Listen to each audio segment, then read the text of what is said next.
The Subcommittee on State, Foreign Operations related programs will come to order. I'd like to welcome Secretary Lew to discuss the fiscal year 2017 budget request for the Treasury Department's International Affairs Program. The funding under review today supports contributions to international financial institutions such as the World Bank and regional banks, other contributions to multilateral funds and technical assistance programs. The budget request totals $2.3 billion, a $5 billion increase above fiscal year 2016. While this may seem like the budget is virtually straight-lined from last year, the budget includes a number of new requests. Turning to the World Bank and the regional development banks, I remain concerned about the funds this subcommittee provides. I'd like to hear from you today about the efforts these institutions are making to publicly track funds and provide independent evaluations of program effectiveness. Additionally, I have been following the growth in contributions by USAID and the Department of State to trust funds managed by the World Bank and other financial institutions. I'm concerned about the lack of oversight of these taxpayer dollars. The 2016 omnibus included a shift in U.S. resources at the IMF from emergency fund to the general quota and required a number of reforms. I hope you can discuss any recent developments. Also included in the administration's request is $250 million for the Green Climate Fund.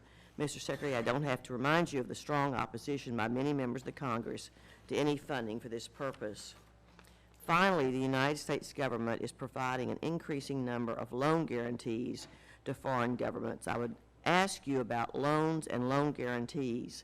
Later, I know you have taken a personal interest in boosting the economies of our allies and partners. Secretary Lew, thank you for being here today. You have many important topics to discuss, and I'll now turn to my ranking member, Mrs. Lowy, for her opening statement. Secretary Lew, I join Chairwoman Granger in welcoming you here today. I thank you for your service to our country. The President's 2017 budget request reflects the importance of our continued investments in international financial institutions such as the IMF and the World Bank, which offer a cost-effective way to leverage taxpayer dollars and promote our own economic and national security interests. Additionally, the Treasury Department leads the world in disrupting terrorist financing networks, enforcing sanctions against violators of international norms, and providing technical assistance to countries serious about strengthening their own financial management and accountability systems. Your department plays a central role in these vital efforts, and I look forward to hearing from you on how the request would further these important undertakings. First, with regard to Ukraine, a UN panel reported last week that more than 9,000 civilians have been killed since the conflict started in April 2014. Given Russia's ongoing aggression, I would like to know what effect U.S. and EU sanctions have had on Putin. Specifically, I'd like to know if Russia has retaliated economically against us or our allies, and if there are additional punitive economic measures we should be considering. Second, Iran recently gained access to billions of dollars in unfrozen assets following implementation of the Joint Comprehensive Plan of Action. Please update this subcommittee on how the regime has used the money so far and the effectiveness of U.S. sanctions on Iran for its financial support of terrorism, human rights abuses, export of weapons, and ballistic missile testing. Third, we should all applaud the climate change commitments reached last year in Paris, as well as the announcement last week by President Obama and Canadian Prime Minister Trudeau on reducing methane emissions. Failure to provide the adequate resources to address an impending environmental catastrophe risks creating conditions for even greater dangers, failed states and populations more vulnerable to conflict and radicalization. Instead, U.S. efforts to combat climate change helps developing countries increase their own resiliency, mitigate instability caused by population displacement, and address declines in the global food and water supply. That is why it would be very useful to hear specifically how the administration's request of $409 million in Treasury programs to address climate change, including the Green Climate Fund and the Global Environmental Facility, would help protect the environment, U.S. national security interests, and job creation at home. Fourth, faced with limited resources, members of our subcommittee constantly weigh funding for bilateral versus multilateral programs. Unfortunately, last year, the House Mark eliminated funding for several international financial institutions, which would have jeopardized the interests of the United States and harmed struggling communities abroad. I hope we can avoid such divisive and counterproductive proposals this year and instead recognize that U.S. confidence in these institutions is paramount. I look forward to hearing from you on the administration's oversight of the operations of the World Bank and other international financial institutions, including, for example, the ongoing review of the World Bank's environmental and social safeguards. Finally, Congress approved last year the long overdue IMF quota and governance reforms. I would appreciate hearing how these reforms have helped advance U.S. interests in the institution and bolster equitable participation in global economic decisions. And thank you very much for being with us today. Secretary Lew, please proceed with your opening remarks. There are many issues that members want to discuss during our time with you today, so I'd encourage you to summarize your remarks so that we have time for you to address questions. A yellow light on your timer will appear when you have 2 minutes left. Thank you, Chairman Granger, Ranking Member. I appreciate this opportunity to discuss the 2017 budget request. Since my testimony last year, our economy has continued record-breaking. I think we've got a problem. Is there?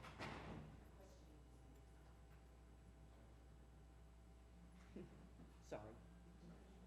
Oh. Is that better? Yes. Okay. Do you want me to start at the beginning? I apologize. Pardon me? Thanks, Chairman Granger, Ranking Member Lowy. It's good to be here to discuss the 2017 Treasury budget request. Since my testimony last year, our economy has continued its record-breaking streak of private sector job creation, which has reached 6 consecutive years and more than 14 million jobs. Over the last 2 years, we've experienced the strongest job creation since the 1990s, and at 4.9%, the unemployment rate is half its peak in 2009. And we continue on a sound fiscal path with the deficit from fiscal year 2009 to 2015 falling by almost 3/4 to 2.5% of GDP. With the passage of the omnibus spending bill in December, we helped to build on this momentum. It will contribute to our economic growth, and it will help to rebuild our international leadership. And as you both noted, the agreement included critical IMF quota and governance reforms that have helped to preserve the central role of the United States in the international economic system and to advance our economic and national security objectives. The budget agreement also demonstrated that we have the capacity to find common ground on difficult issues, and it lays a foundation for addressing some of our long-term challenges. But a lot of work remains, and that's why this year's budget includes critical investments in our domestic and national security priorities. Treasury's 2017 budget request builds on a significant year for international development, which in addition to IMF quota reform saw the adoption of the Addis Ababa Action Agenda and the 2030 Agenda for Sustainable Development, and culminated in a successful Paris Climate Agreement. Our FY 2017 request makes investments in some of the most cost-effective ways to reinforce economic growth at home and respond to critical international challenges like poverty, environmental degradation, and food insecurity. For example, the World Bank's International Development Association provides a cost-effective means to support the world's poorest countries. Every dollar contribution from the United States leverages almost $13 in contributions from other donors and the World Bank's internal resources. Our request also begins to address some of our prior unmet commitments to the international community and provides additional funding for Treasury's Office of Technical Assistance to broaden its efforts to build effective public financial institutions by advising and training government officials in developing countries. These investments in multilateral development banks like the World Bank and the regional development banks help to support our national security objectives, increase economic growth, and reduce poverty. The assistance and technical know-how of the MDBs has nurtured the economic reforms, infrastructure, and social investments that have driven the growth of some of our most strategic trade partners. They play an important role in building sustainable and transparent economic growth in emerging and developing countries, and more, we've come to see the MDBs as vital partners in helping to address national security threats. In addition to meeting our current commitments to the MDBs, it's urgent that we work with Congress to address our prior unmet commitments, which now approach $1.6 billion. At the World Bank, this is particularly urgent because failure to meet our commitments this year will result in a loss of U.S. shareholding that could impact our veto power, damage our credibility, and weaken our ability to shape policy priorities. When it comes to global challenges like climate change, food insecurity, and gender imbalances, the world continues to rely on multilateral institutions and strong U.S. leadership within them to help developing countries make concrete investments. And U.S. contributions to specialized multilateral funds leverage resources from other donor countries and the private sector, significantly multiplying the impact of American taxpayer dollars. In particular, I want to focus on two such funds, the Global Environmental Facility and the Green Climate Fund. The GEF delivers benefits to the United States and global community by protecting the environment, including preserving the ozone layer, supporting fisheries, combating wildlife trafficking, and reducing mercury pollution that can contaminate our food supply. And as you know, the President pledged $3 billion to the GCF, which our budget request supports in part. The GCF is designed to be a key element of the collective global effort to build a resilience and reduce carbon pollution. The FY 2017 budget request also includes important funding for a variety of other programs, including the Central America and Caribbean Catastrophe Risk Insurance Program, the Global Agriculture and Food Security Program, the International Fund for Agricultural Development, and the World Bank Global Infrastructure Facility. Finally, Treasury is seeking $33.5 million for OTA, an increase of $10 million over the FY 26 enacted level. Our request reflects a strong and increasing demand for OTA to support U.S. foreign policy, national security, and economic priorities in Central America, Africa, Asia, Ukraine, and other regions. The request also supports my commitment at the 2015 Financing for Development Conference to double OTA's assistance and significantly increase U.S. government support for domestic resource mobilization by 2020, helping countries to better raise and manage their own financial resources. Treasury's international programs are some of the most cost-effective ways to reinforce economic growth at home and to respond to critical challenges abroad. Specifically, U.S. leadership in international financial institutions enables us to influence how and where resources are deployed, often on a scale that we cannot achieve through our bilateral programs alone. It's crucial that we continue to have bipartisan support for these institutions to ensure that our influence remains as strong today as it's been over the past several decades. And with that, I look forward to answering your questions. We'll begin with the questions. I want to remind members and the witness that you have 5 minutes for questions and the responses. A yellow light on your timer will appear when you have 2 minutes remaining, and it'll be followed by a red light, which means you get thrown out of here, I think. Is that what happens? If time permits, we will have a second round of questions. I'll begin. The FY16 Appropriations Bill included funding and authority for a third loan guarantee for the government of Ukraine, but this agreement has not been finalized by the administration. Loan guarantees for the United States have helped boost Ukraine's sovereign rating, which was raised last fall. However, in fiscal year 2017, there are no funds requested for another loan guarantee. Mr. Secretary, I'm concerned about Ukraine. I know that you're concerned. The administration's also concerned about Ukraine. I know from the press that there's been a lot going on with their government. I know they need the U.S. loan guarantee, but I think all of us are concerned that we ensure that reforms are being implemented by that government, and how can the United States use its leverage? Chairman Granger, I think we agree completely on the importance of Ukraine, and we've had a great working relationship with you and with the subcommittee to show really united bipartisan support for Ukraine. And the 2 loan guarantees that we've put in place have been essential as part of an international package to give Ukraine the chance to rebuild its economy in face of terrible aggression and to get itself into a place where it has the possibility of a successful future. In fact, they have turned the corner sooner than expected and had a period of economic growth earlier than expected. We're working with them on the 3rd loan guarantee. The details are still being worked out. One of the conditions of each of our loan guarantees is that they meet their fiscal commitments and they also meet the commitments to government reform. We've been very clear, as has the IMF, that both of those commitments are critical, not just to keep the support flowing, but for Ukraine to have a viable future. I know this is a period of turmoil in Ukraine politically. We continue to work with the finance ministry on the terms of the loan guarantee. Obviously, the situation has to settle down politically for them to either form a new government or not. This test will not change. The test will be, do they stick to their fiscal reforms, both on the spending and the tax side, and do they stick to their anti-corruption reforms, which are just as critical? We have made that at the highest levels an issue. I invest a lot of time personally with the government of Ukraine. They value the role that we play. Frankly, they value the fact that we keep reminding them what they need to do to have a stronger future for their country. I know you and I have discussed that and how important it is, and those of us, I've been there 3 times, but they're different ones, and we all agree we'd like to help, but they have to help themselves, and I appreciate your staying with that. The second question I have, Iraq has faced declining revenues because of low oil prices. We all know that. The government of Iraq has stated that they may raise funds on the international capital markets later in the year. In the fiscal year 2016 omnibus, authority was included for up to $2.7 billion in direct loans for Iraq for military purchases.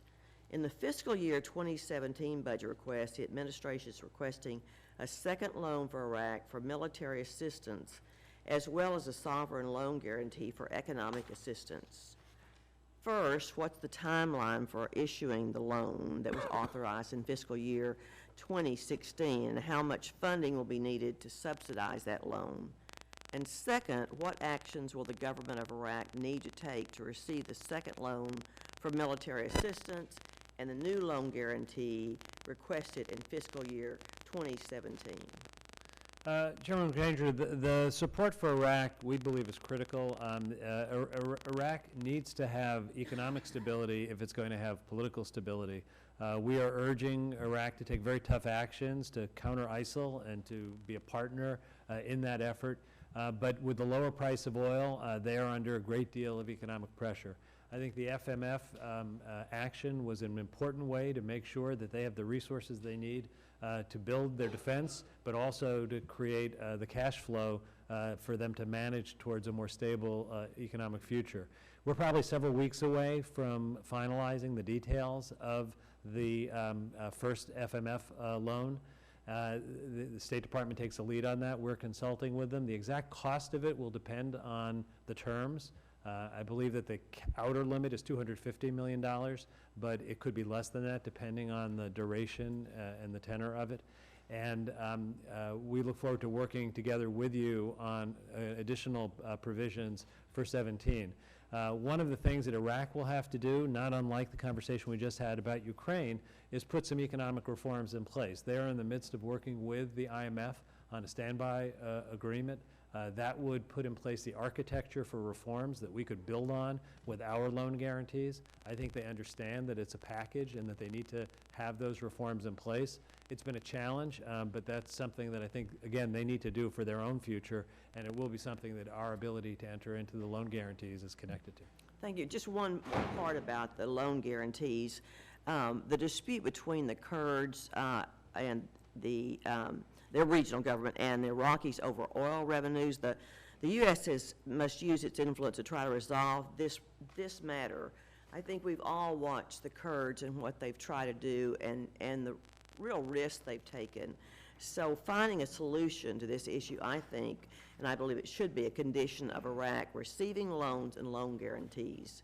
Do you agree with that? Treasury has consistently encouraged the government of Iraq and the KRG to work together to implement their revenue sharing agreement. My understanding is that their 2016 budget contains provisions for the resumption of the 2015 oil deal. We will continue to work with them because having an orderly resolution of that internally would be the best outcome. Thank you. Mrs. Lowy. Thank you. Mr. Secretary, I remain very concerned with how Iran will spend billions of dollars of unfrozen assets, which has been valued between $50 billion and $150 billion. Just 2 weeks ago, Iran's ambassador to Lebanon pledged $7,000 to each of the families of Palestinian terrorists who commit attacks against Israelis. In your estimate, exactly how much money has Iran acquired since the implementation of the JCPOA? What is the administration's strategy to combat Iran's funding of terrorist groups and supply of weapons? And do you have numbers for how much money Iran provides Hezbollah, Hamas, Palestinian Islamic Jihad, and Shia militias in Iraq? And do you believe these figures are likely to increase as a result of sanctions relief? Congressman Lowy, let me answer that question as best I can in this room, and we can have a conversation in a different setting where we possibly could go into some more detail. Iran's nuclear commitments have been kept. That's very important. It means that Iran is backing out of its pathway to a nuclear weapon. We have, pursuant to the agreement, lifted only the nuclear sanctions. But we have lifted the nuclear sanctions, as we have to if there's an agreement. That's the purpose of sanctions, to get the policy changed, and the sanctions have to accordingly be reduced. We've not lifted sanctions on terrorism. We've not lifted sanctions on regional destabilization. We've not lifted sanctions on human rights violations. We continue to work, as we always do, to identify targets where there are actions taken that require designation. We've made a number of designations since the agreement was reached. We will continue to do so. In terms of the total amount of money, it hasn't changed from where we were when we were presenting the agreement over the summer. You know, there's roughly $100 billion of resources out there, of which only about 50 can actually go back to Iran because the others are tied up for reasons that make them unavailable. Iran's own estimate is they have theoretically access to maybe $30 billion. We've actually seen very slow return of those monies to Iran. They're having a challenging time dealing with the international financial system, but that money will begin to flow. One of the things that we know is that the backlog of needs in Iran is tremendous. The domestic pressure is for spending on domestic needs, both human and infrastructure.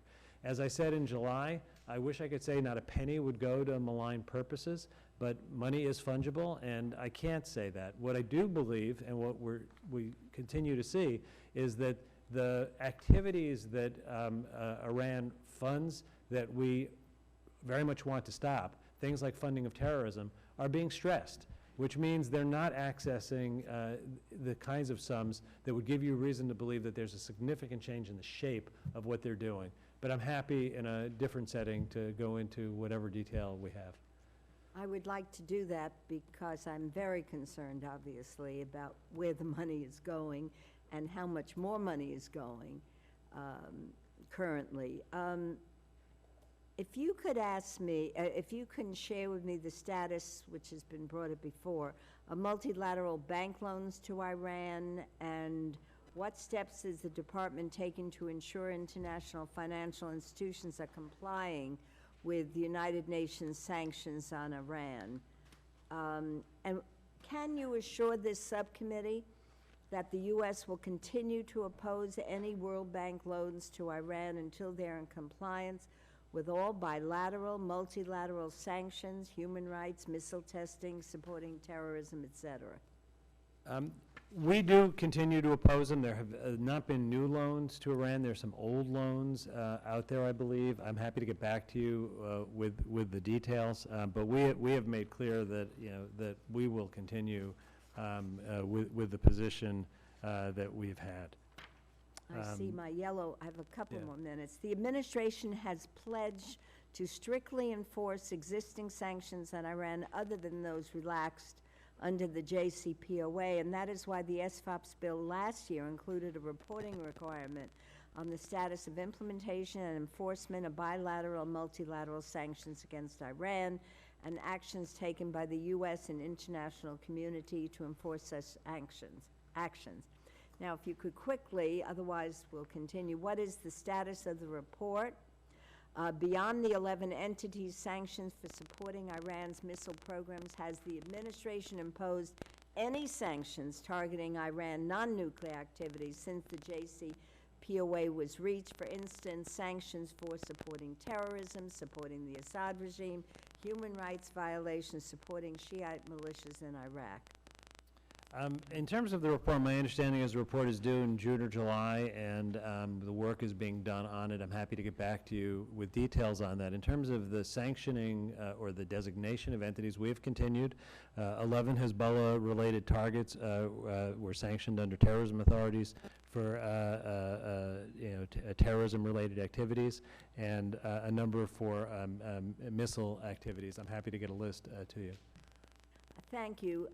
And I know that the chair and I in this committee are very concerned. We understand that's separate from the nuclear agreement, but I think it's important that we get specifics, and the administration is aggressive in making it clear to Iran that this is serious and we're going to stop it. So We have been very clear throughout the negotiations and since that the lifting of the nuclear sanctions does not take away the sanctions on terrorism, regional destabilization, or human rights. The designation process, as you know, is a very time-consuming and cumbersome one. We will continue to go through it as we have information, as we have the ability to make designations, and it's something that I pay a lot of attention to. thank you very much, Madam Chair. And just one other comment, when you're preparing this report, I'm very interested in the transfer of $7,000 and to the Palestinians who are committing terrorist acts. Thank you. Mr. Diaz-Balart. Thank you, Madam Chairwoman. I want to first thank Ms. Lowy for that line of questioning, and I think we all share your concerns, and I'd like to be there if you're going to have a classified Thank you. on that. Mr. Secretary, good to see you, sir. Let me go stay on the sanctions issue, but in a different part of the world. You now have more sanctions relief to the Castro regime, by the way, asking nothing in return. Your new sanctions, your new regulations effectively authorize the Castro regime dictatorship to use the U.S. financial system as a flow-through for their international transactions. Mr. Secretary, let's be very clear. The Cuban people aren't shuffling dollars through European banks or through Panama. It is only the Castro regime. Let me give you an opportunity to correct me. Do you know what percentage of non-regime players, Cubans, are using the international system for financial ways, using it? Is it only the regime, which is 100% is my numbers that I have? Do you have different numbers, or is it 100% just the regime that you're facilitating this for? Congressman, I know that we disagree on the. I'm just trying to get some facts. I'm trying to get some facts. I'm happy to ask for the technical staff to come back. But you have a dozen people here with you. The purpose of our relief of the Cuban sanctions is within the law, not to go outside of the bounds of the law, but within the law, to try and increase contact between the United States and Cuba, because the policy of the last 50 years hasn't worked. Mr. Secretary, again, there's a couple things here. It's not Cuba. What you're doing is helping and only helping the regime. I want to help Cuba, but you're helping, what you are doing is only helping to the regime, unless you can correct me. That's another area where you are only helping the regime. I'm happy to go through the elements of what we've done, but No, I'm trying to get some facts from you, sir. So, the facts are, what we've tried to do is increase people-to-people contact. We've tried to increase the availability of communications for the Cuban people. I'm asking you to go specifically about the financial transaction. The bank All right. accounts I could I'm check. hoping that you can prove me wrong, but I will bet that you're not going to be able to. Moreover, sir, this isn't for telecom or ag sales. It's a blank, which, by the way, are exempted by law. It's a blanket authorization for all of the regime's activities. Now, what statutory authority do you perceive to have to authorize such transactions, which are clearly inconsistent with federal law? Congressman, we have complied with all of the prohibitions, both in the embargo and in the specifically prohibited financial activities. What we've done is we've addressed the sanctions that were put in place by executive action, removing those executive actions. And we've been very careful to stay within the bounds of what is not an open space. We've made clear that we would do otherwise if we didn't have those constraints, but we've acted within those constraints. Mr. Secretary, again, what I'm asking is what statutory authority do you have? Do you perceive that you have? Because federal law is very clear that there are exemptions for 3 areas, and what this does is way beyond that. So what statutory authority, where is that statutory authority? There are regulations that were put in place under the Trading with the Enemy Act by executive action. Those are being changed by executive action. None of the activities prohibited by the Libertad Act are addressed by the changes made. We've obviously made the changes very cognizant of the legal landscape, and we've worked, within that to relieve what we can relieve, but not that which we can't. Mr. Secretary, you're aware that General Clapper said that when it comes to threat from foreign intelligence entities, he said Russia and China pose the greatest threat, followed by Iran and Cuba. You're aware of that?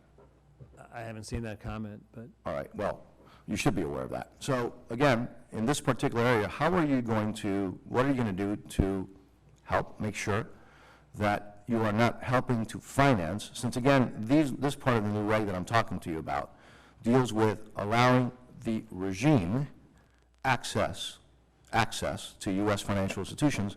What steps are you going to take to make sure that it is not used in a way to go against our national security interests, which again, according to General Clapper, after China and Russia, Iran and Cuba are the next greatest threats? As you know, the embargo still limits very, very significantly what the amount of activity between the U.S. and Cuba can be. We have taken the actions we've taken in order to open up the ability for commerce and people-to-people contact and the financing necessary to support that, but not in violation of the provisions that prohibit certain kinds of financial activity. We've worked in that space because we think that the policy of the last 50 years has failed, that this is a way to advance the cause of change in Cuba and to get to a result which is Mr. Secretary, my time is up. Hopefully we'll be able to continue the conversation. Yeah. Thank you, ma'am. Mr. Ruppersberger. Secretary, I'm going to not leave the issue of these sanctions, but I want to get into Iran. First thing, in response to Iran's illegal missile test, the U.S. imposed sanctions on 11 entities and individuals for the provision of missile-related technology to Iran. The Iranians paid for that technology, but no financial institution was sanctioned for the transaction. And the technology arrived in Iran by either boat or plane, and yet no shipping line or airline was sanctioned. Now, my questions are, shouldn't we be going after the infrastructure that allows Iran to continue its missile program? And did any financial institution or transportation company facilitate a transaction that supported Iran's missile program? Also, can you commit to sanction companies that facilitate the provision of support to Iran's illicit activities? Now, on the recent missile sanctions, Congress was notified of the sanctions, and then the administration pulled back the sanctions to after implementation day, and that was the release of American prisoners. Now, during the period of delay, were the sanctioned companies able to move assets such that when the sanctions were issued, there were no assets to freeze? And where were any assets belonging to these entities actually frozen? Now, that's a lot out there if you want to re-say it, but basically, where are we as it relates to the sanctions with Iran? So, Congressman, we have, as you indicated, designated the entities that we identified that were involved in missile, supporting the missile program in Iran. We continue to investigate other entities and can only bring in action when we have a fully developed foundation for a designation. We are continuing to build additional actions. I think it's premature for me to talk about entities until we reach the stage of designation, but we're looking at a wide range of entities involved in supporting the missile program. Another issue, I think the public's confused about the deal with Iran as it relates to nuclear. And there's no question that did stop Iran from moving forward, which really probably solidified some very serious issues that could occur with other countries buying nuclear weapons if that was not done. And I think it's also it's important to note that we have still sanctions as it relates to terrorism and other issues that you talked about. But this is very important that we continue moving ahead because, in my opinion, Iran is still exporting terrorism and that type of thing. Now, I still have a green light, so I want to get into another area very, very quickly, and that's the issue of the China's new Asian Infrastructure Investment Bank. Those of us who've been to numerous countries, and I know that I would see in Kenya, in Libya, and no, well, not Libya, but I saw in other different, what? Yemen is an example. A lot of Chinese buildings. In fact, I remember having a conversation with a former president of Libya, Yemen. I don't know why. I guess it's such a tough place now, I forget. And saying the Chinese give us a lot, but we still don't like them, so I was glad to hear that. But when we're talking about the Russians, the Chinese, going forward with this new infrastructure bank, this could have impact on us. How do you think we should deal with that? So our position on the Asia Infrastructure Bank has been, on the one hand, we think it's a good thing that there's more support for international infrastructure investment in Asia. But it's very important that it be done in a way that's consistent with standards like the standards that we pursue in our multilateral development banks that we're involved in. We have made that case to all the participants. We've made that case to the Chinese. And I think we've had a lot of success. They have now adopted operating rules that are very much leaning towards observing the kinds of norms that we support in the multilateral institutions that we contribute to. We're not part of the AIB, so we're not in the inside making those rules, but I think our effort on the outside to put a bright light. But my issue there is that this could be dangerous. A lot of our European allies, a lot of our allies are using this fund, which is really buying relationships and influence. But it is an international fund. They will have to work on a multilateral basis, not just a bilateral basis. I think what you've described is a fair description of their bilateral economic activities. And what we've made clear is that for a multilateral institution, they're going to have to operate in a different way, or it violates norms that a lot of the countries that have signed up to the bank would have to object to. The jury's out. They haven't made their first loans yet. I think that a year ago, the discussion of standards in the context of the Asia Infrastructure Bank was a soft conversation. I think because we have put a bright light on the importance of that, it has become a very loud conversation with the right commitments being made. But now the question is, what will the actions be? And we'll start to know when they make loans. The more they partner with the multilateral institutions that have high standards, the more likely they are to operate in a way that's consistent with the kinds of norms that are good for a growing global economy and the other values that we pursue in the multinational space. Okay, thank you. Thank you, Madam Chair. I'd like to follow up on the questions of Mr. Ruppersberger and Mrs. Lowy with respect to the Iran sanctions. There have been more ballistic missile launches by the Iranians in violation of UN resolutions and certainly not in the spirit of the nuclear agreement. Billions of assets have been unfrozen. Iran, in my view, is now in a position to become much more of a regional hegemon. Right now, the Russians are up at the UN protecting Iran, voting with them, protecting them, even though the Iranians have violated the UN resolutions with respect to the ballistic missile launches. They've humiliated Ambassador Power, put a thumb right in her eye and in our country's eye. The question I have is, do you believe that Russia is more aligned with the United States or more aligned with Iran when it comes to Syria and the broader Middle East crisis?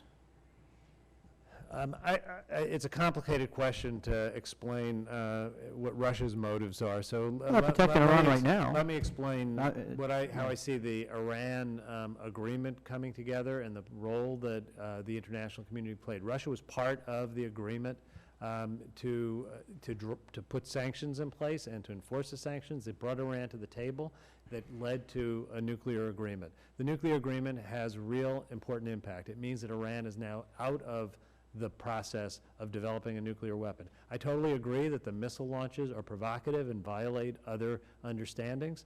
We have made clear through our efforts to sanction entities and our indication that we're going to continue to identify targets as we have the cases to do so, that we will take actions against. But I think the importance of the global community being together, forcing Iran to the point where it had to back away from its nuclear program, is a very, very significant accomplishment. Did you believe, though, that knowing how the Russians are behaving with respect to the missile launch, do we think that they would actually ever support us on a snapback sanction in the event the Iranians were to violate the nuclear agreement? This does not portend well. The way the snapback sanctions were set up, we have the ability unilaterally to snap back sanctions on our own, and no party in the Security Council has the ability to block the snapback. So the snapback was set up in a way where if there's a violation of the nuclear agreement... But what if they don't impose sanctions themselves? I mean, if our partners don't impose... Well, first of all, to the extent that there are U.S. sanctions, those have consequences beyond the U.S. Secondly, to the extent that the international sanctions snap back, those have international binding power. We can't force other countries to put bilateral sanctions in place, but the agreement set up the snapback so that both U.S. and UN Security Council sanctions will snap back if there's a violation. There has not been that violation of the nuclear agreement. So the fact that these missile launches are being made is not a violation of the body of the nuclear agreement, but we are taking actions unilaterally in response to that, and we are working at the UN. If I may, it seemed that the Iranian nuclear agreement was designed in large part, in the President's word, to help Iran get right with the world. It seems to me, based on the actions I've seen with the missile launch and their other nefarious activities in the Middle East, that they're not getting right with the world. Do you think they're getting right with the world? Look, that's not what I think the purpose of the nuclear agreement was. That's what the President said. The purpose of the nuclear agreement was for Iran to be forced out of the business of developing a nuclear weapon so that they wouldn't have it and they couldn't transfer it to a third party that would destabilize the region and the world. Having accomplished that is an enormous contribution to the greater peace and stability. That doesn't mean that Iran is a good actor in other areas. That's why we still have all the other sanctions, tools, and actions in place. Well, it just seems to me that because of this agreement, we lost all our leverage in that part of the world, and it doesn't seem that, in my view, that the Middle East is, that we're getting Iran to help us in any way diplomatically I think on any issue. There's no détente. There would be a lot more danger in the world if Iran was closer to a nuclear weapon. The fact that we have reversed that clock, they're farther away, and they're not on the path to gain time, is an enormous change.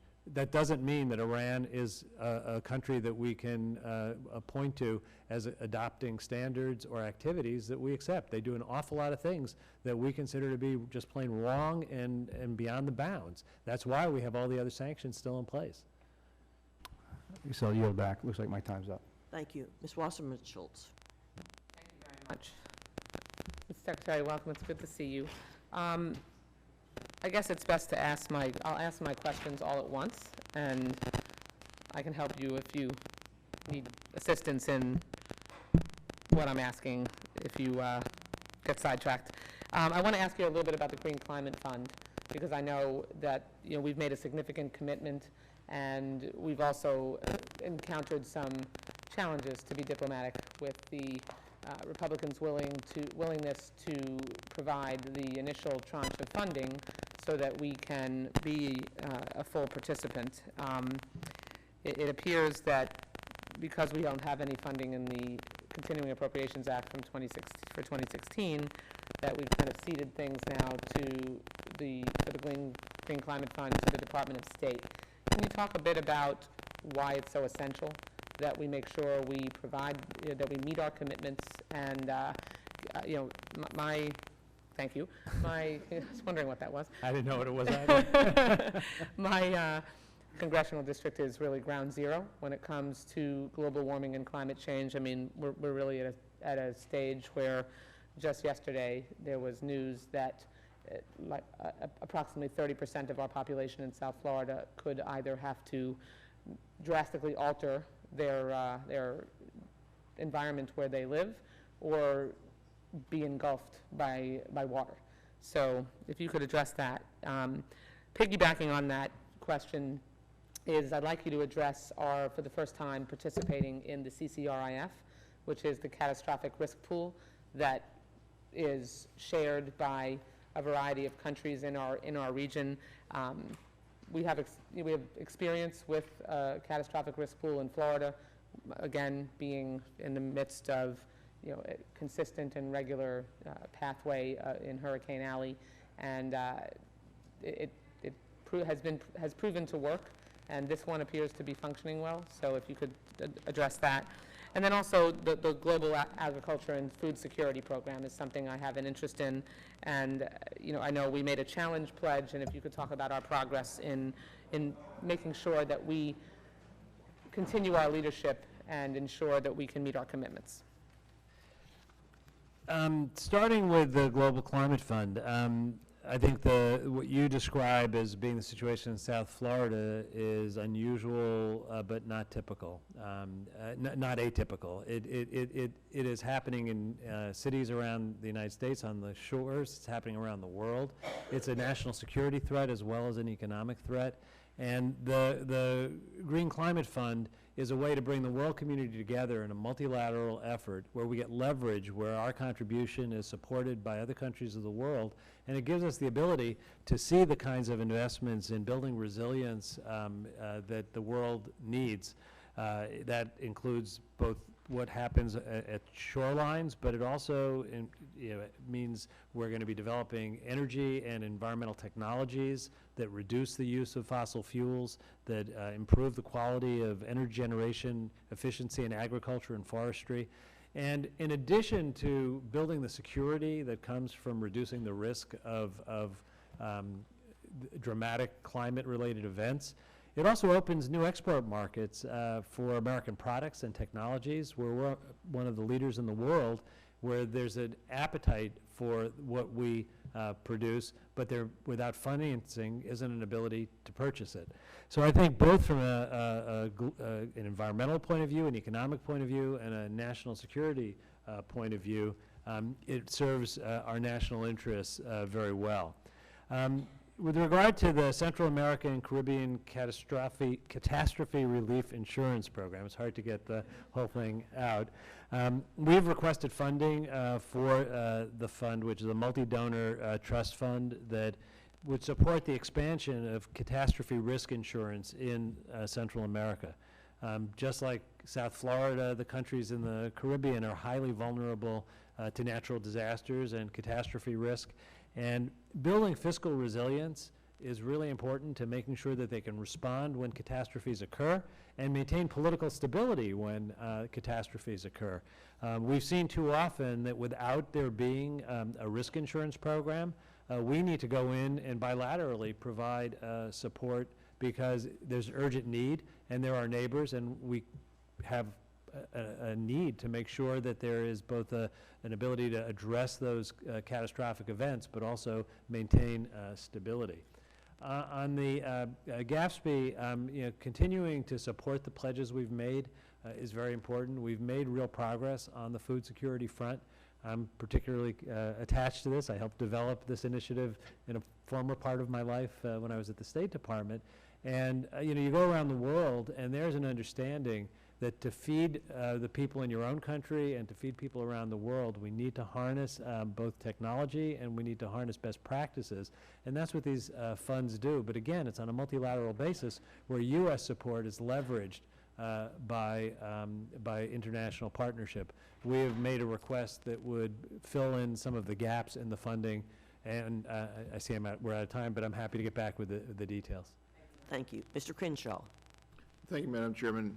Thank you for being here today. Let me follow up a little bit on the sanction business, because, I guess the question is, a couple of questions. One is, do you really believe, you mentioned that we lifted the nuclear sanction, but we haven't lifted the other sanction. And it seems like the only reason that they came to the table, we kind of put the nuclear sanctions on them, that really wrecked their economy, and they came to the negotiating table. So you just have to wonder, do you think the non-nuclear sanctions, the ones that are left there, are they really going to have any kind of impact? Because if we talked about it, it doesn't seem like they're doing much. We're talking about doing things and designating things, but it doesn't seem to change the behavior. And on the snapback provisions that you talked about, I wonder if you really believe those things are going to work, because on one hand, you'll have a lot of little, small, incremental violations that won't trigger the nuclear sanctions, and they'll just kind of nickel and dime along the way, and all of a sudden we'll wake up, the international community will wake up and realize it's almost too late to stop. And the other part of that is, do you really believe that companies believe in these snapback provisions? Because would it make sense if you really believed that these provisions are going to snap back, and you want to do business in Iran, and you knew Iran was in the business of doing bad things and violating treaties, et cetera, I mean, would you really want to go in there and do business, start doing business in Iran, knowing that these sanctions might come back into play? Wouldn't you kind of avoid that in the long run? Talk a little bit about those two things.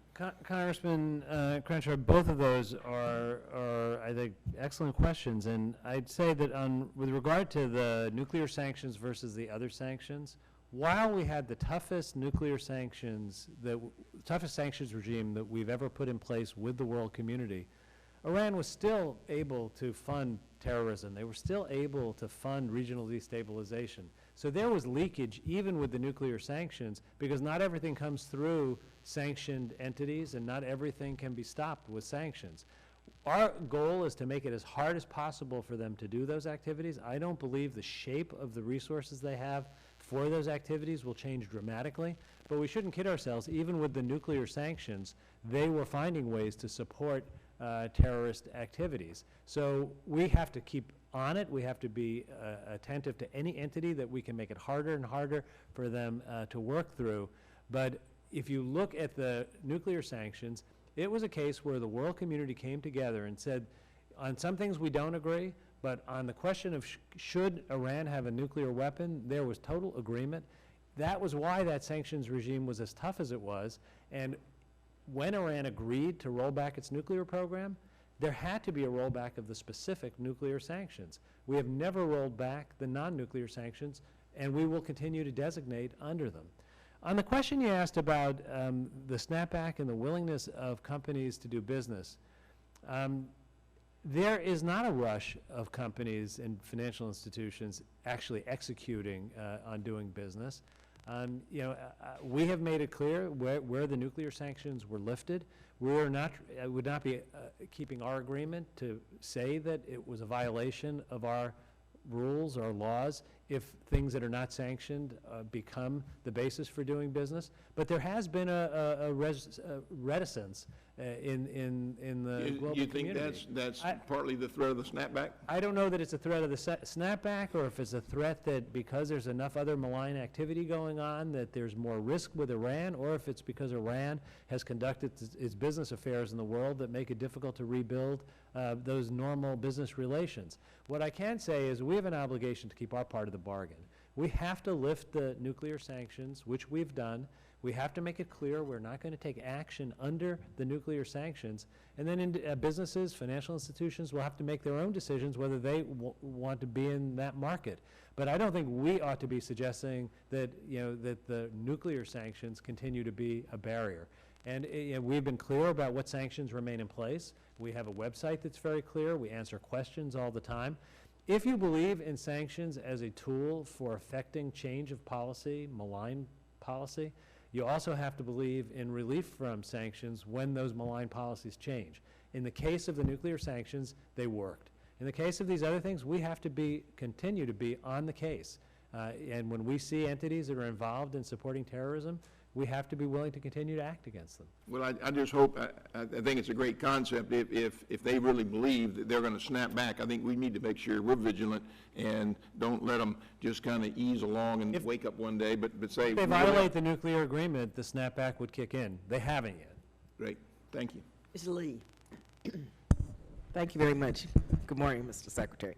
First of all, let me say thank you once again for being here and for your tremendous leadership at Treasury. As the co-chair of the bipartisan Cuba working group, and as someone who has worked on establishing just normal diplomatic relations with Cuba for decades, I really want to commend the administration for the bold steps it has taken to reestablish diplomatic relations with Cuba. Now, there is bipartisan support for what the administration is doing and for even more normalization in terms of passing both of our bills, ending the travel ban and lifting the embargo. But there's also bipartisan opposition to that, as you know, even on this committee. So this is truly a bipartisan issue, both on the pro and con side. But I think the public is with those of us who want to see normal relations. The announcement this morning is very significant in terms of the amendments to the Cuba sanctions regulations, especially ahead of the president's historic trip to Cuba. So could you sort of lay out what these changes are as it relates to banking and finance and people-to-people exchanges? And then secondly, I want to raise, and I've raised this before, with regard to medical advances. Hopefully this is bipartisan in terms of the issue with regard to diabetic foot ulcers. Both the House and the members of the Senate have communicated with the Treasury Department with regard to the fact that first, an estimated 25 million Americans are affected by diabetes and more than 2 million affected by diabetic foot ulcers. Now, OFAC has previously granted a license for clinical trials for Heberpro-P treatment, which is still unavailable in the United States for those suffering from DFU, and the Biotech Institute in Cuba has been, leading in terms of this innovative treatment. And we're trying to figure out how we can at least go for clinical trials, as well as for, if the clinical trials work, the opportunity for people with diabetes and diabetic foot ulcers to benefit from this treatment, because of course, you know, in communities of color, diabetes is a very big issue, and we have seen, many of us have seen, and we know the results of this very effective treatment. Congresswoman, just to start with what the actions taken today are, there's an expansion of banking and financial services which permit U-turn transactions, so that without having direct financing, money can pass through the U.S. financial system. There's an expanded authorization for educational exchanges that don't involve academic study, so that individual travelers can engage in people-to-people travel, so that the travel doesn't have to be under the auspices of an organization. There is an expansion of the authorization to pay salaries, so that the limit on salaries will not stop the employment.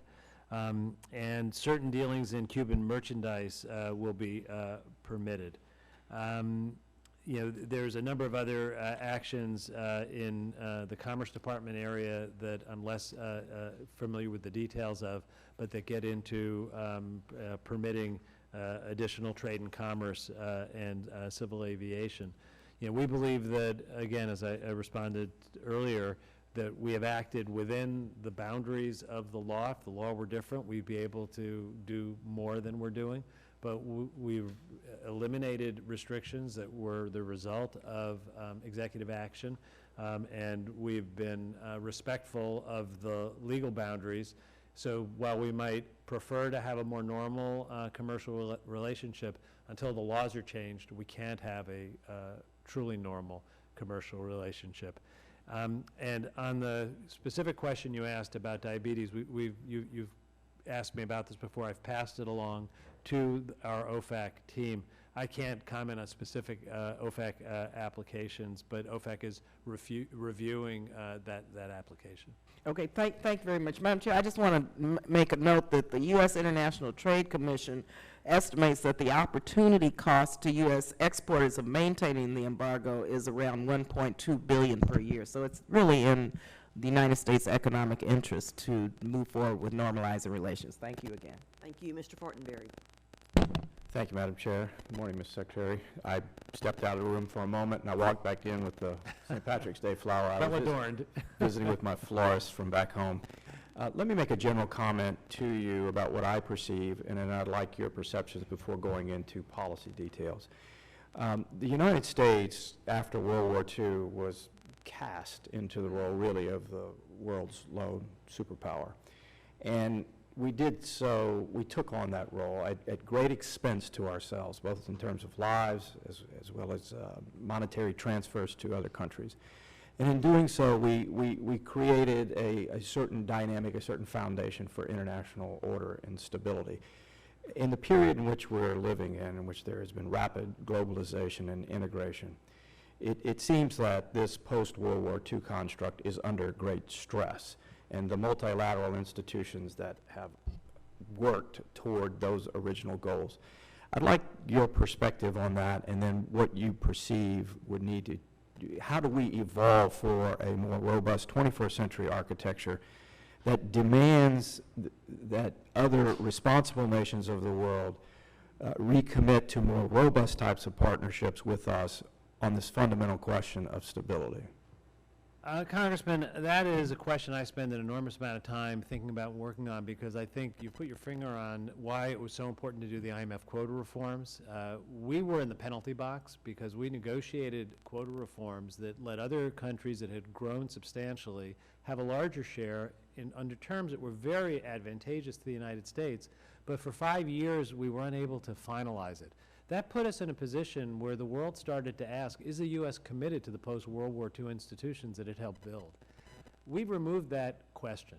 By having an agreement on doing IMF quota reform, we've kind of lifted ourselves to be able to ask exactly the question that you asked and to be part of the conversation about taking it to a place that works in the 21st century.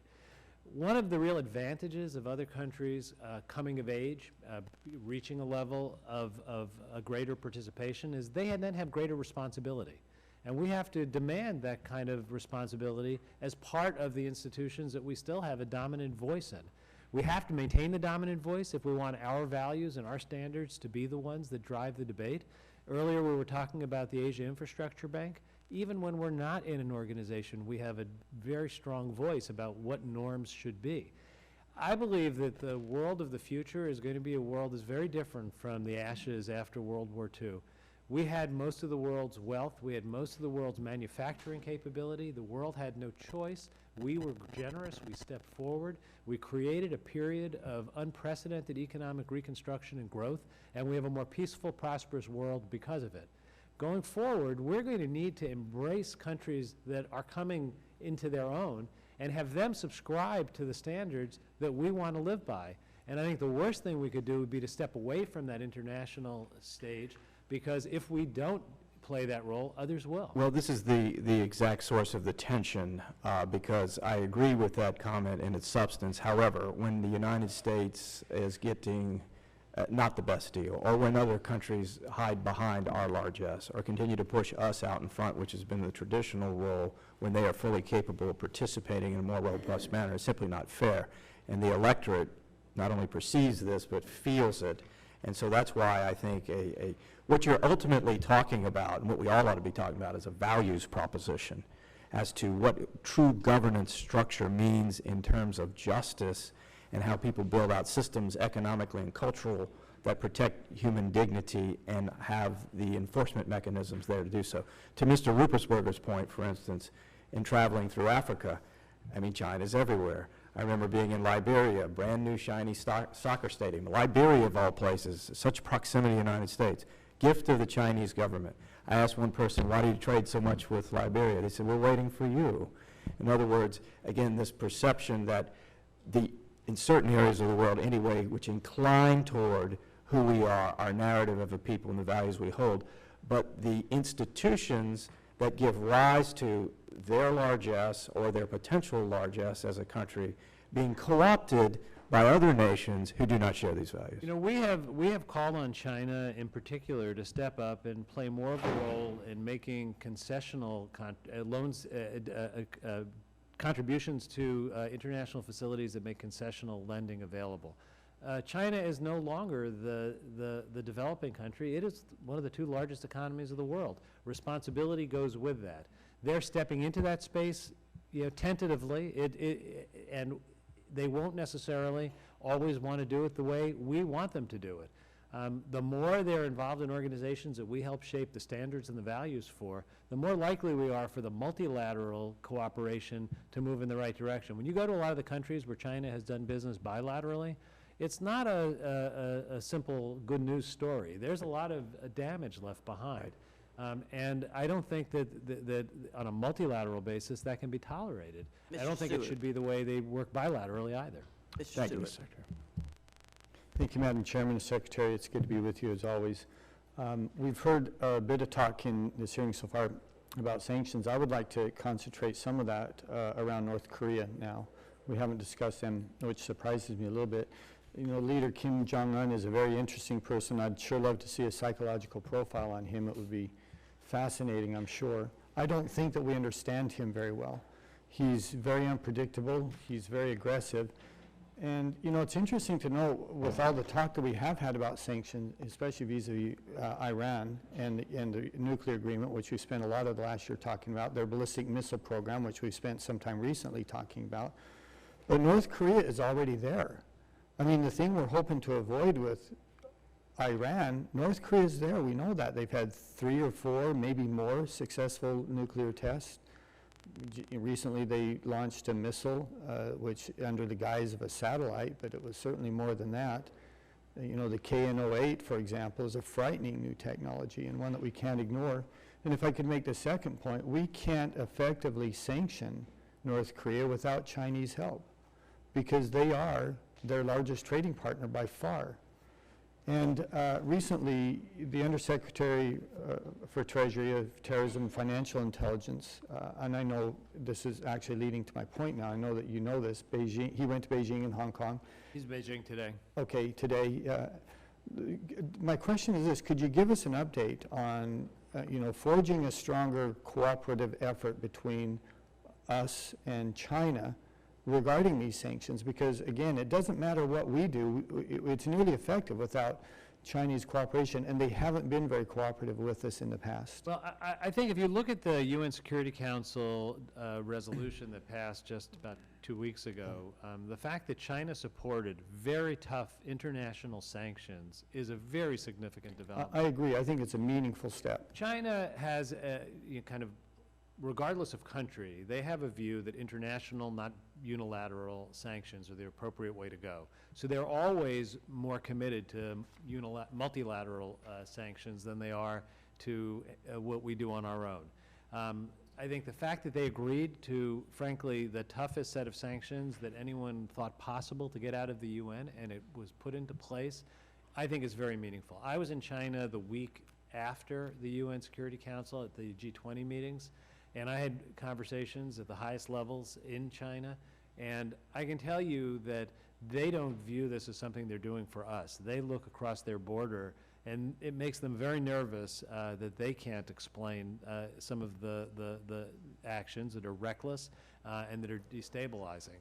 So our undersecretary, acting undersecretary, we're waiting for Senate confirmation, hopefully that will come soon, is over in China now. I haven't had a readout of his meetings, but he was meeting with people who are in the business of the implementation, and sanctions regimes are all about implementation. Yeah. They're theory until you implement them, and I'm looking forward to getting that report. Which is actually the core of my question, sir, and that is, it's easy to agree to sanctions. Many nations do that, but have no intention or to comply with those sanctions or to help carry them out. Well, they either have no intention, or in some cases they have no ability. It's just so against their economic interests that they just can't do it. Is your read that China will be more aggressive in implementing these sanctions than we've seen in the past? They have certainly indicated a high level of concern and the need to be clear. That's why they supported the resolution. They've indicated an intention to implement it. And the reason that we have followed up my conversations with Acting Undersecretary Zubin's visit is to take it to the next level. This is not something that's just a one-day effort. We know from these sanctions programs that it's grueling, day-to-day work. You've got to identify the entities, act against the entities, and then make it clear that there will be the kind of international cooperation to actually shut the valves down. I think it is a very significant statement to North Korea that China is part of this international effort. I agree, and I wish that it had happened earlier, actually, because we're a long way down that road now. And acting under Secretary Zubin, as you said, I think you and he working together can really make a meaningful difference for us in an area of the world that I don't think we give quite enough attention to as we focus in other dangerous places as well. We give a lot of attention to it, but it deserves as much attention as we can give it. I understand, and thank you, Mr. Secretary. Thank you. We're going to have another round. We're going to try to, the president's coming here at the Capitol for a lunch meeting, and we may have a problem getting out of this room. So if you'll keep right to the time, and if that happens, we'll make sure that we close it down and get out. I think, Secretary Lew, I think you'll be able to get out, but we may be stuck in here. So I'm going to go now to Mrs. Lowy. Thank you very much, Madam Chair. Mr. Secretary, we have sought incentives to bring Russia into step with the world community, but Russia's strategic foreign policy goals remain elusive. Now, I remember having a long talk a couple of times with Secretary Kerry in 2013, and I kept saying, well, what does Russia want? There are already tremendous damage in Syria, but it's, again, 3 years later. Now it's 5 years. And although the secretary tried to meet with Putin and meet with Lavrov, a lot of discussions, look how many more lives and how much destruction has taken place. So it's clear that Putin plays by his own rules, shows no interest, except when it's convenient, in international cooperation, appears only interested in aggression. Additionally, some countries in Western Europe continue to have very significant and economic investments with Russia. So I just want your views. Is there a coordinated international strategy on imposing sanctions against Russia, or do they just have the upper hand? Is the threat of new sanctions having any effect on Putin, particularly with regard to the oligarchs or in Syria and Ukraine? How has Putin reacted to the sanctions levied on Russia by the United States and EU? What measures has Russia taken to retaliate against sanctions? So basically, we couldn't do anything with Russia in 2013. The devastation continues. Is there any way that the international community can cooperatively put pressure on Russia and work together? So we've obviously had a very complicated relationship with Russia over the last few years. We have put in place, not just the United States, but with the G7, very powerful sanctions against Russia on Ukraine. We've maintained unity amongst our European allies in keeping those sanctions in place. We designed those sanctions to minimize the spillover and target them towards the people closest to the decision-making. I think they've been very effective. It's a little hard to attribute the exact amount of impact, because with the price of oil dropping as fast as it has, there's been multiple things hurting Russia's economy, but Russia's economy is in terrible shape, and the sanctions are a part of that. They're now trying very hard to put together a Eurobond financing, and they're having trouble getting any financial institution to cooperate with them, even though it's not technically sanctioned. So I think what I can say about the Ukraine experience is we have had united action. It's had an impact. I can't tell you it's changed fundamentally their policy. There is a way out for them. They could implement the Minsk Accords. If they implement the Minsk Accords, the Europeans and we would be very happy to lift the sanctions. The purpose of the sanctions is to change the policy and get Minsk implemented. But we've also made clear that those sanctions will remain in place, and that means that the pressure builds over time, because sanctions have that effect. At the same time, we have worked with Russia on a number of issues. We talked about the Iran negotiations. just a few years ago, working on getting the chemical weapons out of Syria was something we worked together on. And now, obviously, Secretary Kerry's been involved in negotiations on Syria that are a bit out of my immediate realm of responsibility, but they're obviously important conversations. I think we're going to have to manage this relationship, understanding that the things we do have an impact. We can maintain unity on things like Ukraine sanctions, and that Russia will continue to make decisions based on its own national decision-making and its perception of its national interest. But what I can tell you is that the Russian economy is in much worse shape today than it would have been if the sanctions hadn't been in effect. And that's causing a lot of wear and tear in Russia. Now, I probably have hardly any time, but since it's the last, why don't I let you conclude by sharing with us the monetary benefits there are to the U.S. in participating through these institutions, and how are the results measured and evaluated? You can say it. Well, in 15 seconds, I think that if you look at our ability to project our policy objectives, just take Ukraine. We would not have been able to put a $17 billion package together alone for Ukraine. Working with the IMF and with our international partners, we could. That's replicated on many fronts, whether it's dealing with Ebola or dealing with other crises around the world or great needs like food security and climate. I think our ability to leverage our values, our objectives, our policies through these multilateral institutions is just an enormous asset to our national security and our economic security. Thank you. Mr. Thank you Diaz-Balart. for your leadership. Thank you, Madam Chair. Mr. Secretary, sticking with the theme of sanctions, in February, OFAC licensed a U.S. company to build a factory at the port of Mariel, which, by the way, happened to be the port which Castro regime smuggled weapons to North Korea from. The venture at the Mariel port is with Almacenes Universales S.A., a company of the Cuban military. Cuba's Ministry of Interior, an arm of the Cuban military, is the most responsible for the brutality against the Cuban people. So how does permitting companies to partner directly with the Cuban military promote the Cuban people's independence from Cuban authorities, which is the stated policy goal of the president and that you've talked about as well? So, Congressman, I would have to go back and look into a specific license. I think that the general objective of opening ports, opening shipping, having air traffic and commerce within the confines of our law proceed is about building more economic But capacity. Mr. Secretary, and again, I apologize for interrupting, but I get that. It sounds nice, but you're dealing directly with the Cuban military. How does doing business with the Cuban military, let's not talk about theories. Let's talk about not what you talk about, what you say, what the president says. What you are doing is authorizing business directly with the Cuban military. Here's my question. How does doing business with the Cuban military help the Cuban people be independent of the Cuban military and its authorities?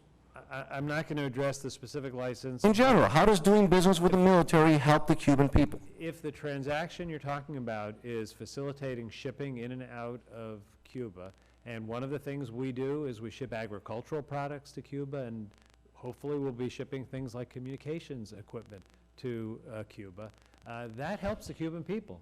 That's a kind of support for the Cuban people. Secretary, this is not the only instance where you have permitted doing business directly with the Cuban military. And again, that goes against what the president has said, and it's just, it's again, how can you justify doing business with the Cuban military as a way to help the Cuban people? We have never said that Cuba's system is where it should be. The question is, how do you cause Cuba's system to change? We believe that by building more ties between the American people and the Cuban people, between the U.S. economy and the Cuban economy, we are more likely to change Cuba's system than a policy that has failed for 50 All right, years. on that point, what Congress has codified into law in a very strong bipartisan way was basically asking for a number of things in return for sanction relief. And you know what those are. Free all the political prisoners, some basic freedoms, freedom of press, independent labor unions, political parties, and then start the process towards elections. I'm assuming that you support those concepts. Now, here's a question. That's what Congress insisted on before sanctions there was sanctions relief. What has the administration got? Because the administration didn't insist on any of those things as a condition.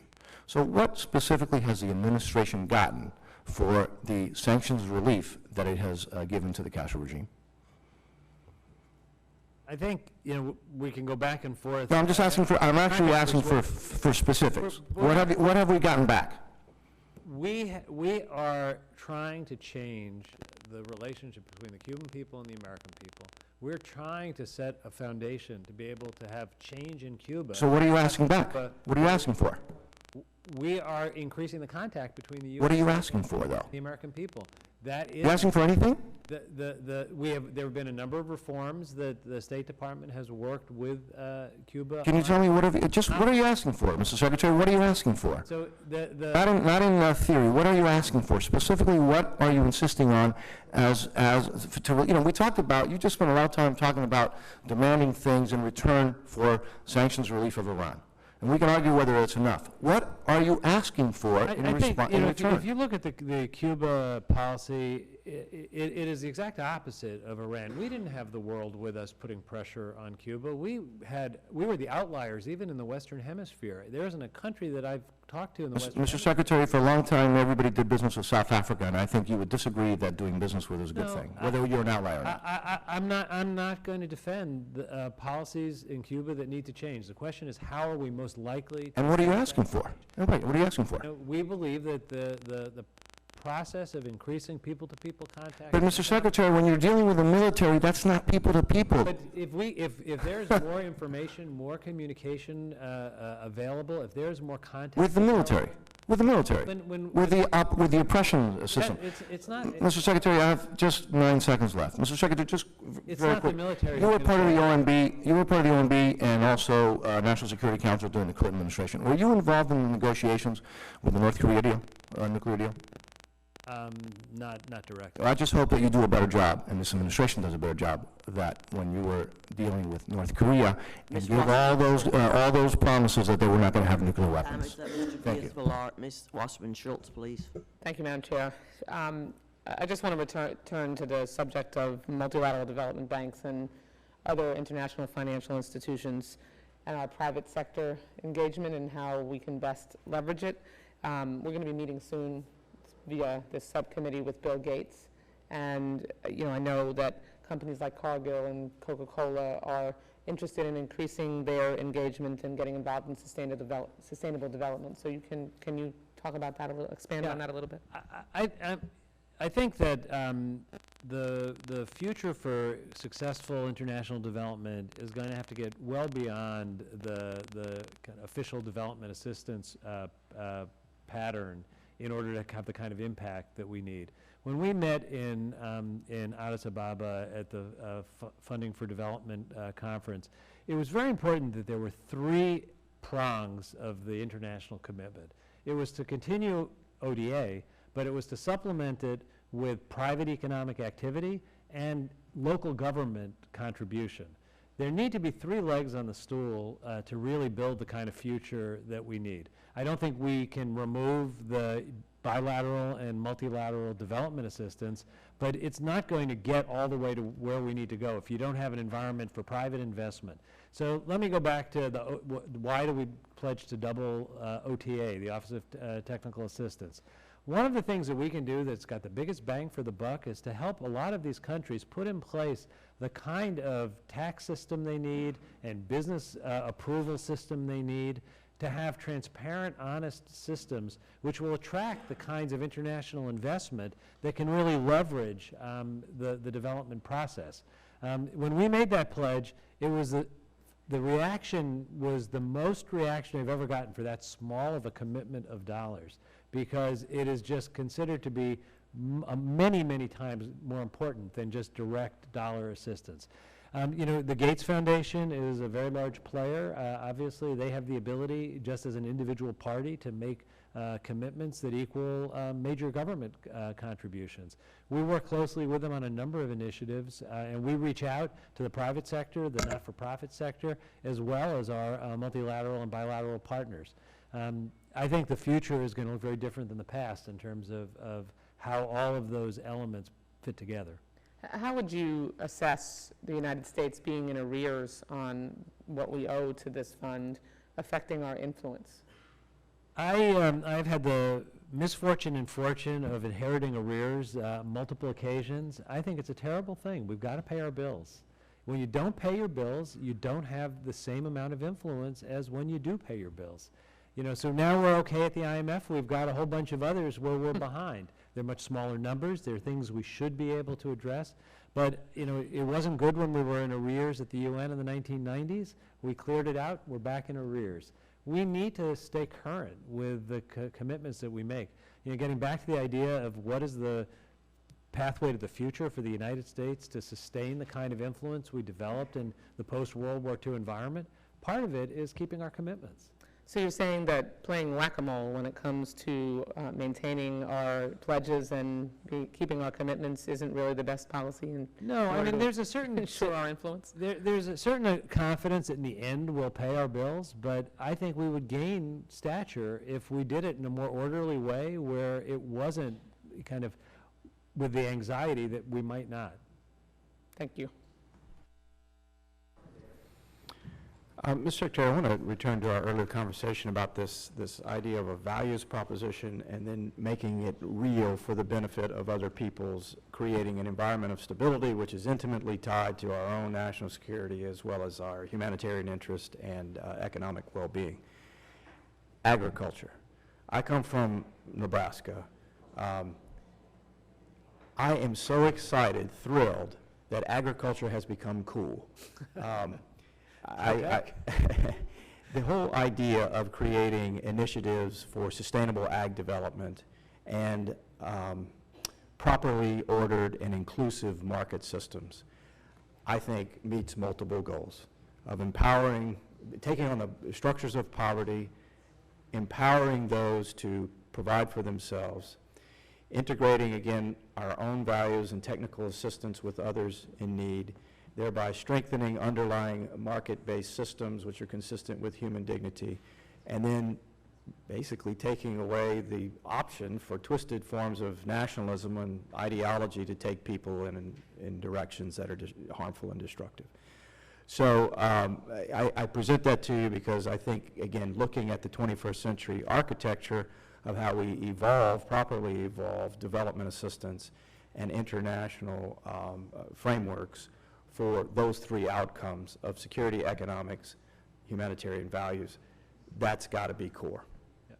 I agree with that entirely. I mean, you look at what a difference it makes in a remote area of Africa when a cell phone came in to the town, and you could all of a sudden know what the price of a commodity was, and you weren't a victim of whoever was there offering you whatever they wanted to pay. That was a market. Information created a market. You now have exchanges developing in countries where there's a formal market. That empowers local producers. It also provides a level playing field for imports and local products to compete with each other on a fair basis. There's a long way to go, but technology, both in terms of the marketplace and in terms of the food chain itself, offer enormous potential. You know, one thing that I know is that it won't be a more secure world if we have, you know, more millions of starving people. Starving people tend to be, you know, looking for relief wherever it can come from. And it's a source of instability for there to be a lack of adequate nutrition. Economically, you know, you look at where the growth of the future is. The growth in demand is in countries where the population is growing, and that's good for the United States because we're going to sell things to those countries as they break out of the subsistence levels into the middle class. And as far as values go, you know, it's not just rhetoric when we talk about level playing field and transparency. It actually is a different way to lead your own life and the life of your country and the life of the world. And getting out of the shadows of corrupted systems makes the world a better place, and I think we can promote that through these efforts. Well, farm products and agricultural products is one of the things that we make on a very large scale, and continuing the export and the use of those products for our own diplomatic goal is very important. It can be augmented by these new development initiatives that point to sustainability and in what I call inclusive capitalism that, again, leads to these values outcomes. So that was a bit more of an editorial. In a lot of these countries, if women could just get loans, it would make a huge difference. Ms. Lowy has heard me tell the story before of how I had the privilege of going to Honduras and a program that was related to Feed the Future and some of USAID's efforts. But nonetheless, it was targeted to the most violent area of Honduras, highest murder rate in the world. People living in what I call a kind of a benign poverty. There's not starvation or anything, but really no hope for anything more.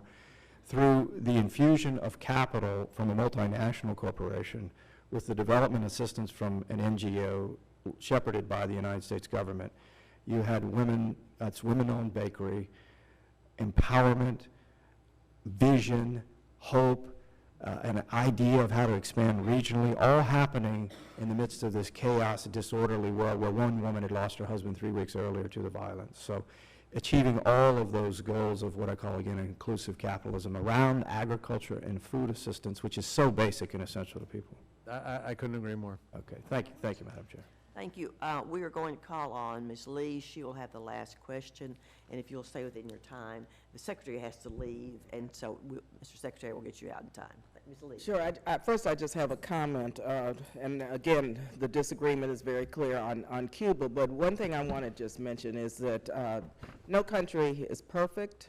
Vietnam, China, the United States, we have many countries that have not accomplished what we think are universal standards of human rights. Our own country, even in terms of mass incarceration of African American men and political prisoners. And so I think what is important as it relates to Cuba is that we work towards a more perfect union here in our own country, Cuba, wherever else. And people-to-people exchanges, lifting the embargo, lifting the travel ban moves us closer, moves the Cuban people closer to realizing a democratic society without the types of barriers that my colleagues have raised. But also we have to keep in mind we are still seeking liberty and justice for all in our own country. And so it's only through discussion, dialogue, and diplomatic relations will that ever occur.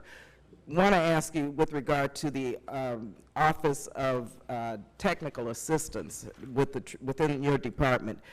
There have been prior efforts, including by the United Nations, to encourage donor nations to improve the coordination of their development assistance program. One of these include, I think it's the 2015 Addis Ababa Action Agenda. One of the goals, of course, is capacity building for developing countries. And so I wanted to ask you, what are some of the major constraints to improving the coordination of technical assistance programs in developing countries? You know, I think that the provision of technical assistance is critical. One of the commitments that I made when I was at the conference in Addis Ababa was to double our OTA over a period of years. And the United Kingdom made a similar pledge. I think that there are multilateral institutions like the IMF. There's countries like the United States and the UK that have specific skills and ability to go into these countries and do this work. There's room for all of us, but there's a lot of countries where none of us are doing what we need to do. That's why we need more resources. When I go around the world and I meet with the OTA folks that we have, it really is very impressive what a few people are doing in really hard places to build systems that will last forever after they leave if the people that they're training continue the work. That has to do with central bank policies, it has to do with tax systems, it has to do with land registration, it has to do with all kinds of things that are just part of being able to conduct business in a transparent way. You know, I have seen more appreciation for the OTA advisors than I have in many cases for enormously larger sums of direct aid. You know, and it's been striking to me, the countries we've given billions of dollars to have told me the most important thing you did was provide these 3 technical advisors. And it just shows how, I don't think it's either or, we need to do both. They weren't saying they didn't need the money, but the thing that they were just like over and over pointing to was the value added with the OTA. So that's something I think that we hopefully can work together to do more of. Thank you. Secretary Lew, thank you again for your time today. Members may submit any additional questions for the record. This Subcommittee on State, Foreign Operations, and Related Programs stands adjourned. Thank you.